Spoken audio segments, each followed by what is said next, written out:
Bleu Bourgogne. Ça sent l'histoire aujourd'hui sur France Bleu Bourgogne à 6h46. On rejoint Elsa Melendez qui tous les matins est avec son petit micro France Bleu et se balade dans les rues du Grand Dijon. Bonjour Elsa. Bonjour Cyril, bonjour à tous. Et oui, aujourd'hui je me baladais sous la pluie Ouais. et je vous emmène découvrir un petit peu d'histoire, l'histoire de la maison Millière qui est située 10 rue de la Chouette.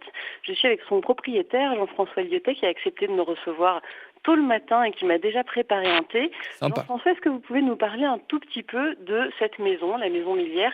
C'est quoi cette maison? Elle appartenait à qui? Alors la maison Millière, c'était la maison d'un petit couple de marchands de drapiers, Guillaume Millière et Guillemette Durand.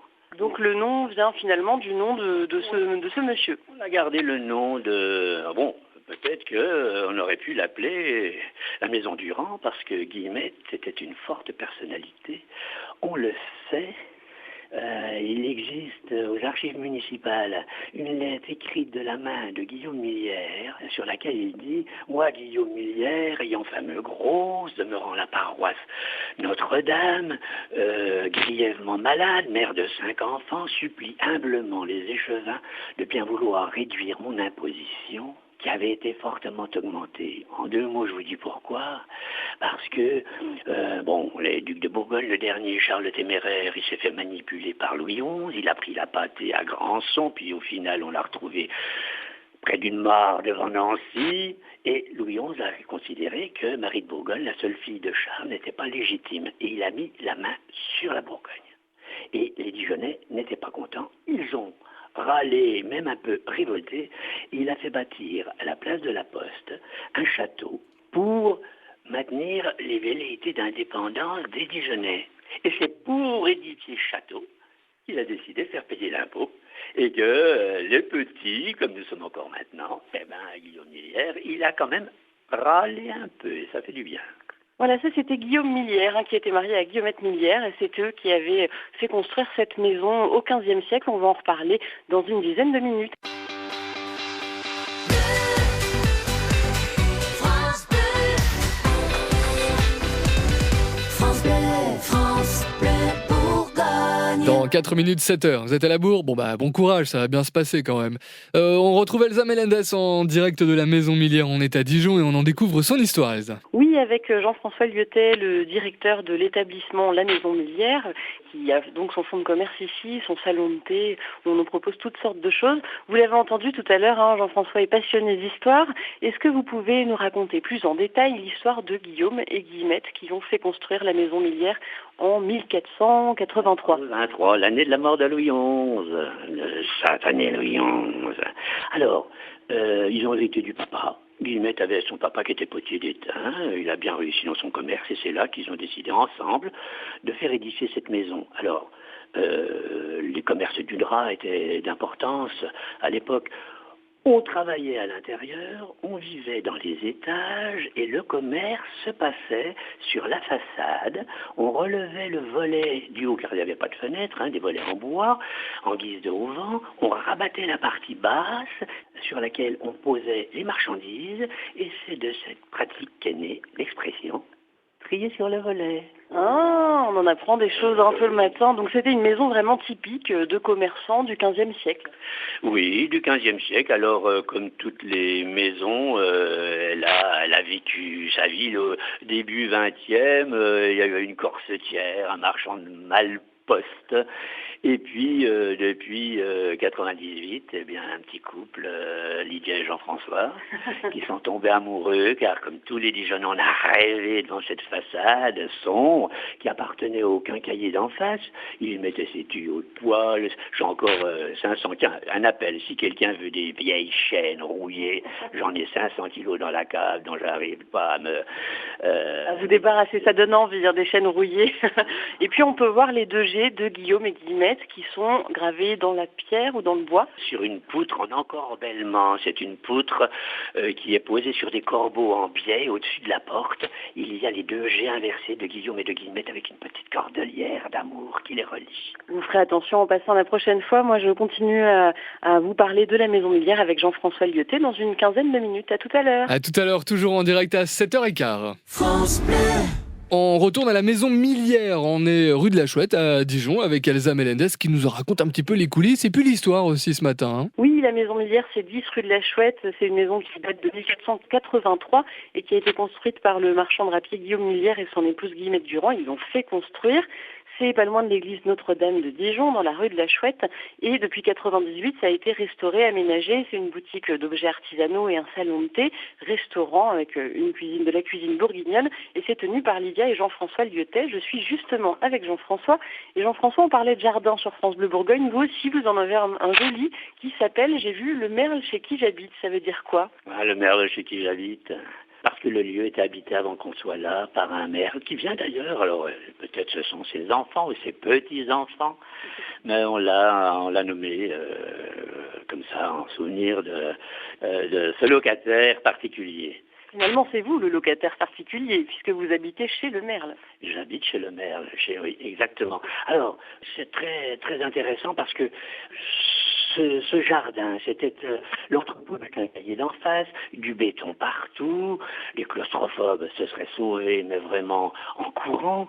Il a fallu le transformer en un lieu agréable. Comment faire? Donner la notion d'espace, y mettre un ciel, quoi sous le ciel? La campagne, quelle campagne? La Bourgogne, quoi en Bourgogne? Des vignes, des petits villages, des petits clochers colorés, des canaux, un château par-ci par-là, des ballons qui sont bourguignons. Et puis on a transformé ce handicap majeur en atout. Comme Cyrano de Bergerac, vous me disiez. Oui, exactement, car Cyrano, il avait un gros problème, le gars, un gros pif. Et comment il allait pouvoir se faire aimer par Roxane avec un pif pareil? Alors il a transformé, il a travaillé sur lui-même, il est devenu poète, il a eu une vie de hardiesse et au final, une vie de panache. Et je crois que secrètement, Roxane l'aimait, c'est sûr, c'est sûr. Lui peut-être le savait même pas, tellement il était engoncé dans son complexe qui dure toute sa vie. En tout cas, c'est vrai que votre jardin a du panache aujourd'hui, le panache de Cyrano de Bergerac, un film dont quelques scènes ont d'ailleurs été tournées devant la maison Millière en 1989. Et donc maintenant, dans le jardin de la maison Millière, qui s'appelle le merle chez qui j'habite, on voit effectivement la campagne bourguignonne qui est dessinée en trompe-l'œil sur les murs et ça apporte une touche de charme. On vous retrouve dans un quart d'heure pour parler à nouveau de ce lieu plein de charme, justement. On est bien ensemble. L'amie du petit déjeuner, c'est Elsa Melendez. Elle est avec nous dans les rues du Grand Dijon tous les matins. On la retrouve maintenant en direct au 10 rue de la Chouette. On est à la maison Millière, qu'on connaît bien. On passe devant, hein, Elsa. Parfois, on la regarde. C'est très, très beau. Voilà, exactement. Et on découvre son histoire. Exactement. Moi, je me suis arrêtée pour prendre un thé avec Jean-François Lyotet qui nous propose ici du thé. Jean-François, ce que vous aimez particulièrement dans la maison Millière, c'est l'entourage. C'est la Chouette pas loin. Notre-Dame, ça c'est important. Tous ces animaux qui vous entourent. C'est quand même peu commun qu'une petite chouette en pierre sculptée sur un contrefort d'une église ait donné son nom à une rue. Elle a bataillé contre le cléricalisme, contre les politiques, génopotiques, elle s'appelle toujours rue de la Chouette. Alors, on vient la caresser de la main gauche, côté cœur, pour faire un vœu. Elle a un rôle essentiel pour le bon équilibre de la société et je ne cacherai pas, elle contribue à la bonne santé du commerce local. On vient la caresser, comme je dis, de la main gauche. Par contre, les rituels, c'est souvent très compliqué. Il faut faire attention à la salamandre, au dragon, le dragon qui va bouffer le vœu. Il ne faut pas passer devant. Moi, je plaide pour la salamandre. C'est beaucoup plus positif parce qu'en fait, la Chouette est sur une petite chapelle qui a été bâtie début 16e, c'était François Ier. François Ier, c'est la salamandre. Et la salamandre, ça a des cellules souches comme les bébés. C'est positif. Alors, on passe devant et on vient chez moi. C'est vrai que moi je dis le dragon, mais c'est aussi une salamandre. On ne sait pas trop finalement. En tout cas, on se retrouve d'ici une dizaine de minutes pour parler encore de la maison Millière. France Bleu, France Bleu. France Bleu Bourgogne. Vous pouvez compter sur nous pour vous faire découvrir les coulisses, l'histoire aussi de grands lieux très très connus à Dijon et parfois l'histoire on la connaît un petit peu moins.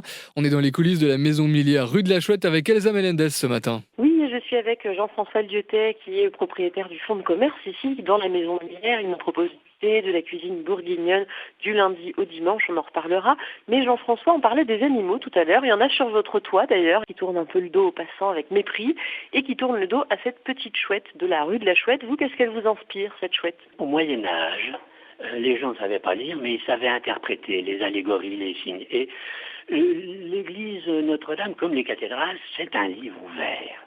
À l'extérieur, plutôt le mal, les monstres, l'enfer, les chimères. À l'intérieur, plutôt le bien, les saintes écritures, les évangiles, la Bible. Donc, c'est porteur de sens. Et au Moyen-Âge, 1450, il y a eu un cataclysme. L'invention de l'imprimerie. Gutenberg qui est venu avec sa machine à bras, son encre et son papier, et ça, ce fut la fin des cathédrales. Le livre de Gutenberg tua les cathédrales. Et après, ça fait la Renaissance, les Lumières, et voilà, le monde à venir. Et puis vous me disiez aussi que cette petite chouette, elle nous rappelle que tout le monde a le droit à l'espoir et a le droit à des vœux, et que les plus petits d'entre nous ont le droit aussi d'avoir cette relation avec l'histoire et avec soi-même finalement, s'accorder une chance, s'accorder un vœu, s'accorder de l'espoir. Je rappelle que le fils de Jean-François et de Lydia, Grégoire Lyotet, c'est le chef ici. Il vous propose de la cuisine tous les midis du mardi au dimanche, les vendredis et les samedis soirs en plus. Et puis pour tout ce qui est salon de thé et boutique d'objets d'art, c'est tous les jours de 10h à 19h et le dimanche de 11h à 19h. C'est fermé le lundi, mais n'hésitez pas à y aller tous les autres jours de la semaine. J'espère que vous avez passé un bon moment avec nous. Moi, j'ai passé un bon moment à la Maison Millière où le jour se lève et je vous souhaite à tous une excellente journée. France Bleu.